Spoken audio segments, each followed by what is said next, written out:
मदनियत कलमो पढ़ियो वा अरबी नबी खे ई ख़ातम मनियो वा महबूब मदनियत कलमो पढ़ियो वा अरबी नबी खे ई ख़ातम मनियो वा पुख्तो असांजो ही ईमान वा मदनियत हर चीज़ कुर्बान वा दौलत ऐं धन शाही जिंदु जाने आका ता हर चीज़ कुर्बान वा महबूब मदनियत कलमो पढ़ियो वा अरबी नबी खे ई ख़ातम मनियो वा पुख्तो असांजो ही ईमान वा ज़ाहिर असांजो ही ईमान वा दौलत ऐं धन शाही जिंदु जाने आका ता हर चीज़ कुर्बान वा ख़तमुन नुबुवत जो मुनकिर जो थींदो सोई सिधो सौ जहन्नम में वींदो ख़तमुन नुबुवत जो मुनकिर जो थींदो सोई सिधो सौ जहन्नम में वींदो सोई सिधो सौ जहन्नम में वींदो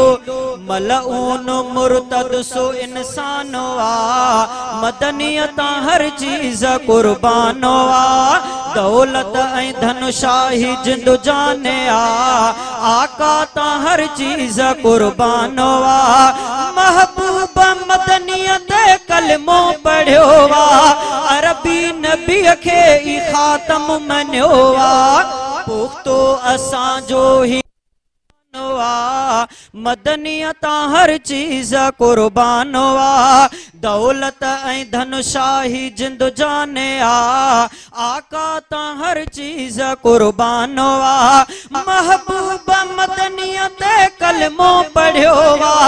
अरबी नबी खे ई ख़ातम मनियो वा पुख्तो असांजो ही ईमान वा ज़ाहिर असांजो ही ईमान वा उहदा ऐं रुतबा ही सब बादशाहियों अरबी जे इज्जत मथा सब फिदा क्यों उहदा ऐं रुतबा ही सब बादशाहियों अरबी जे इज्जत मथा सब फिदा क्यों अरबी जे इज्जत मथा सब फिदा क्यों ऐं घोर अरबियत हर आन मदनियत हर चीज़ कुर्बान वा दौलत ऐं धन शाही जिंदु जाने आका ता हर चीज़ कुर्बान वा महबूब मदनियत कलमो पढ़ियो वा अरबी नबी खे ई ख़ातम मनियो वा पुख्तो असांजो ही ईमान वा पुख्तो असांजो ही ईमान वा मदनियत हर चीज़ कुर्बान वा गुस्ताख सां थो करे जेको नरमी ऐं आशिक़े मुस्तफ़ा साणो सख़्ती ज़िंदगी को सोई ही इंसान ज़िंदगी को सोई हुक्मरान मदनियत हर चीज़ कुर्बान वा दौलत ऐं धन शाही जिंदु जाने आका ता हर चीज़ कुर्बान वा महबूब मदनियत कलमो पढ़ियो वा अरबी नबी खे ई ख़ातम मनियो वा पुख्तो असांजो ही ईमान वा पुख्तो असांजो ही ईमान वा मदनियत हर चीज़ कुर्बान वा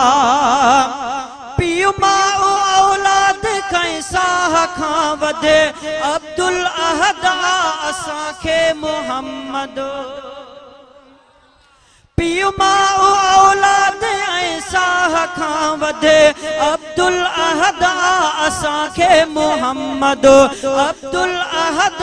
असांखे मोहम्मद दिल जो भुञाहियो ऐलान ज़ाहिर असांजो ही ईमान दौलत ऐं धन शाही जिंदु जाने मदनियत हर चीज़ कुर्बान महबूब